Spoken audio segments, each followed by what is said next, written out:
My name is Patrick Hypscher, and this is Circularityfm, the podcast about understanding, building, and managing circular business models.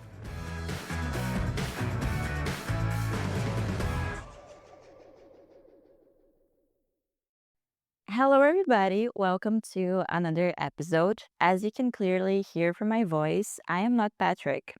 My name is Celinne, and together with our colleague Yusuf, shout out Yusuf, we're part of the Circularity FM team. Today, it's a very special occasion. We are here at the Cradle to Cradle Hub in Berlin to record the episode number 100. So we decided to take a quick break this week of a current series, Inspiration in the Circular Economy. And for the very first time, Patrick will actually be a guest in his own show. I will be asking Patrick some questions referring to the learnings that he had across all these 100 conversations. And I hope you will enjoy the insights that you hear. For the past 8 years, he has been working at the intersection of circularity and profitability. He has built 2 startups and has scaled a products as a service business in Germany and the Netherlands. And right now, he advises startups, SMEs, and corporates. He's a systems thinker, a circular economy strategist, and of course, the host of Circularity FM. Welcome, Patrick. Thanks, Celine. Finally, I'm a guest in my own show. How does that feel for you? A bit strange, but I loved the idea when you suggested that a few weeks back. All right. Well, first of all, congratulations, 100 episodes. That's a huge milestone. Let's first start with the moment you decided to actually start Circularity FM. So what has led you to record the first episode? Yeah, it wasn't a single moment. Back then, I was in charge of Blue Movement, the circular product as a service of BSH, and I kind of fell in love with the circular economy and wanted to learn more about it from a business perspective. And I thought about what's a good structure to put me a bit under pressure to constantly look into the subject. And podcast was one candidate. Next to that, also to be honest, many listeners are familiar with that. I wasn't so happy with our management back at the time. I was also looking for something outside the corporate world to do without any alignment necessities. And yeah, a friend of mine, Johan Hendrik Ast, he's running the New York New Work podcast. He inspired me and gave me a bit of final push. So yeah, thanks Johan Hendrik for that one. It's always helpful to have a good friend like that. Absolutely. Well, 100 episodes, that's a lot of data. So you've interviewed and had conversations with founders, with investors, with several managers, business professionals. So my question to you is there any patterns that you can think of things that these episodes have in common, and also where do they differ? Yeah. So I think the normal answer would be no, there aren't any patterns. Why is that? To me, I learned that circular economy is as wide as the real economy. And it's more about how we do business. So how do we source materials? How do we design products? How do we bring them into the market? How do we service them? And so on and so forth. And therefore, it touches kind of every industry, more or less every function in the company. And 100 conversations is not a lot to capture that variety of how we do business.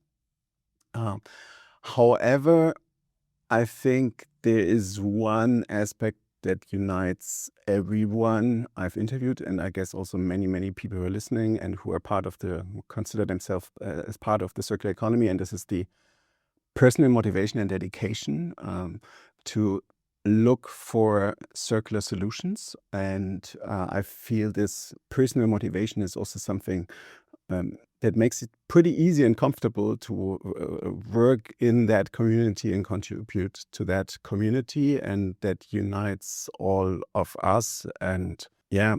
You said 100 episodes, not that much, but I do know that you also attend many events on circularity. So you have a lot of input. You have this bird's eye perspective, perhaps.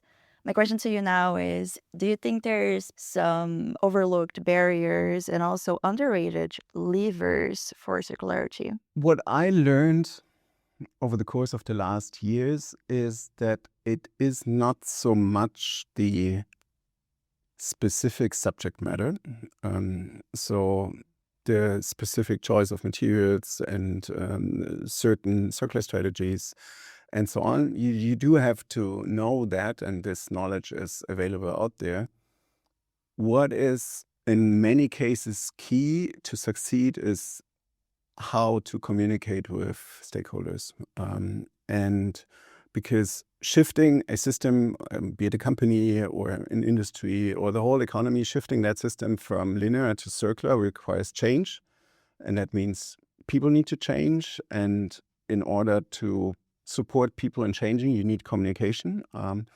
And therefore, the crucial skill of sustainability and circularity professionals and innovators is to communicate with other people, show them the potential, inspire them, see where there are examples out there, and understand also their pain points and bring that together and point out what the commercial or normative benefit is. So this skill in terms of communication, I think this is key, and it's not so visible when we talk about circular economy.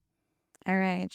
Was that perhaps one of the unexpected lessons that you've learned? Is there anything else that comes to mind? Yeah, sure. There are many unexpected lessons. One of the last episodes was about insurance, and that perspective and the lever insurance companies have, that also surprised me a lot, which goes hand in hand a bit with the role of banks and in general financial institutions, because if they, be it insurers or banks, start to move money to more circular solutions and investments, it does have quite an impact on the real world and how business is done.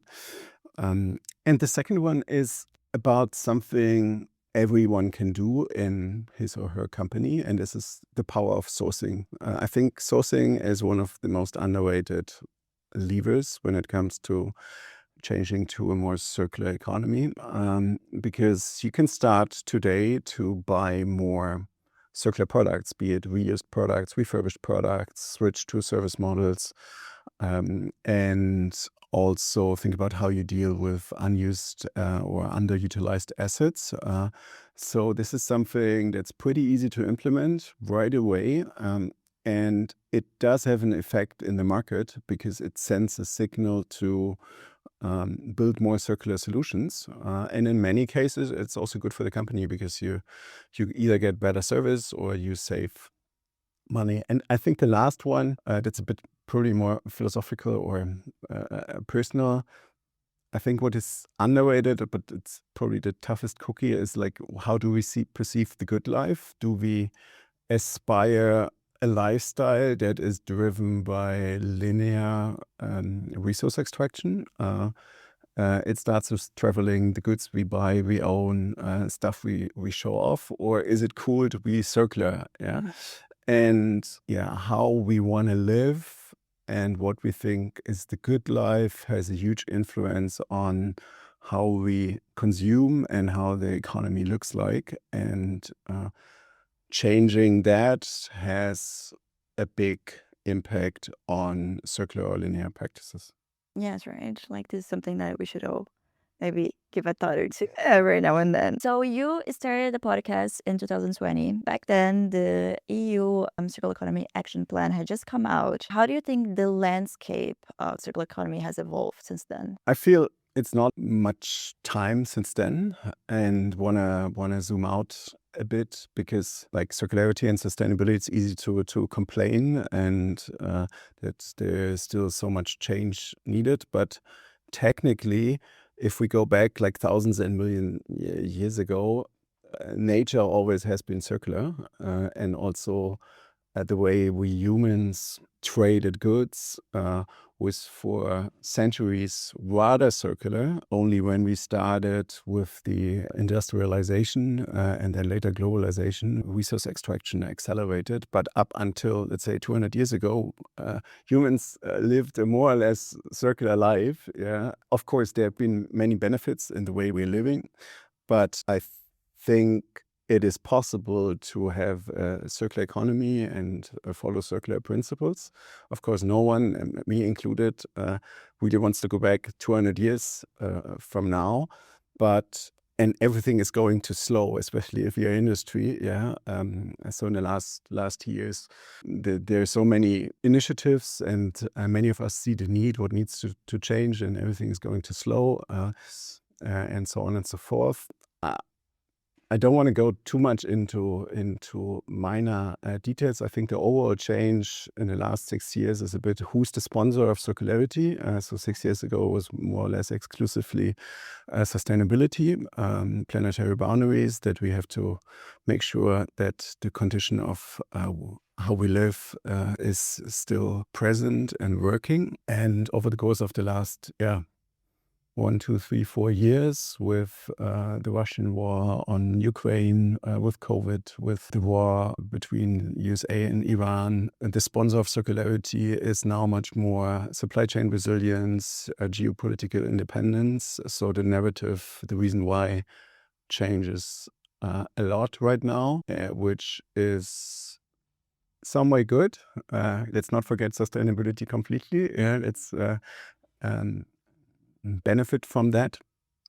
But I think if we do that in a conscious way, we will be, let's say, more circular and also more sustainable than a couple of years ago. Yeah. How do you see the difference between sustainability and circularity? For me, like, circularity is like a subsegment of sustainability.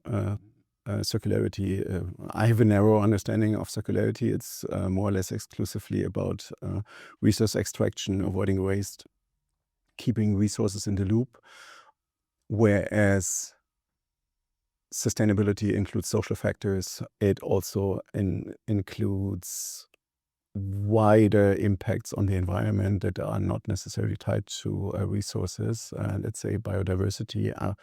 There are 50 shades of sustainability, or probably 500 shades of sustainability. But yeah, sustainability is much wider, and that also leads to situations where you could have a circular practice that's not necessarily sustainable. So that's a trade-off. We have some circular practices might even emit more emissions, and there are many goals and metrics you have to balance with each other. And this is even harder on a sustainable level. Yeah. Now coming to a more personal question. Was there any moment within this 100 conversations that you were like, yes, this is why I started Circularityfm? Yeah, there was actually one moment very early on, a couple of years ago. I had Puk Middelkoop in the show. She's the founder of Holder Loop, a child and baby clothes renting service from the Netherlands. And I interviewed her about that. And a couple of months later, she came back to me and said, "Hey, Patrick, we just closed a deal with one of the biggest retail chains in the Netherlands. And the trigger for that was that one of the members of their senior management listened to our conversation. Yeah, and it's, of course, cool to hear. This is the kind of collaboration I want to facilitate." That's beautiful. Yeah. Nice. I love to hear that. Also, one thing that you always end the podcast saying the most abundant renewable resource is your imagination. You've been saying this for 6 years now.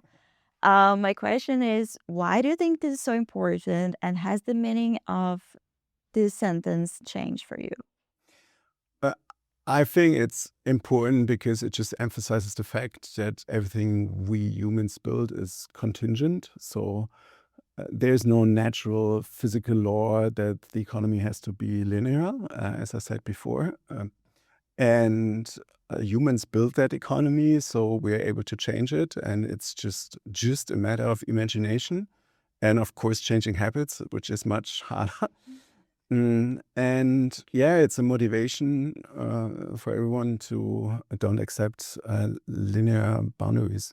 Right? It's just a matter of construction. And also imagination is very important for all the innovation and the different things that you need to do. And how do you do it? Absolutely right. Yeah. Now, Patrick, this is something that you often ask your guests on the show, which is thinking about the future. So what is forward for Circularity FM? Well, I do believe in evolution, and I think it's about continuing aspects that are already there. So I want to do more partnerships. So right now we are in the Cradle to Cradle hub here in Berlin, most likely the most circular building in Berlin. And right now we are also running a series with new ventures together on waste incineration. Did, I think, some amazing series with Holy Poly and Indeed Innovation, and we want to continue that because there's so many experts out there who have so much knowledge about different aspects of circularity, and Circularityfm is about spreading that knowledge. And yeah, so more partnerships and collaborations, first one. Second one is also the international aspect. So the series I did last year in Kenya, was eye-opening again. Different continent, different culture, different economy, therefore different challenges, different solutions, and also puts stuff into perspective. And wanna do more series with international variety. And yeah, last but not least, it's also about the community. So right now it's a bit, let's say, focused on me. People reach out to me, have some questions. Do I know certain people, service providers? And then I bring people together. I want to do that more. I think it fits with the mission to facilitate the circular transformation. I'm not sure about the right structure. So if anyone listening right now has some ideas, please reach out. But yeah, it's about bringing people together, spreading the word. Let's see where we will be in 6 years from now. Yeah. I'm looking forward to it. My last question to you, kind of like linking to what you just said, do you have anything to say to the people that are listening and have been listening to Circularity FM? I think two aspects. First one is send us feedback. Yeah. So podcast is a rather traditional, somehow linear format. We are broadcasting, and of course we get from time to time feedback. It's super valuable to get feedback. It inspired a new series, inspired changes, improvements. Also, if you just liked something, just share it with us. Because this is for you, more or less, and we are happy to improve it. And the last one is thanks for listening. Thank you very much, Patrick. Thank you for being on your show. Thanks, Celine, for this idea and this great interview. I hope you enjoyed today's episode. Just picking up on what Patrick said, we would love to get your feedback. It always makes us very happy to hear from you. And I do have a special request. If you like the show, please don't forget to leave us a review on your favorite platform. We are on YouTube, on Apple Podcasts, on Spotify. And also, please follow us on LinkedIn. We do share a lot of interesting things there, as well as the events that are happening in the circular economy space. And please don't forget, the most abundant renewable resource is your imagination.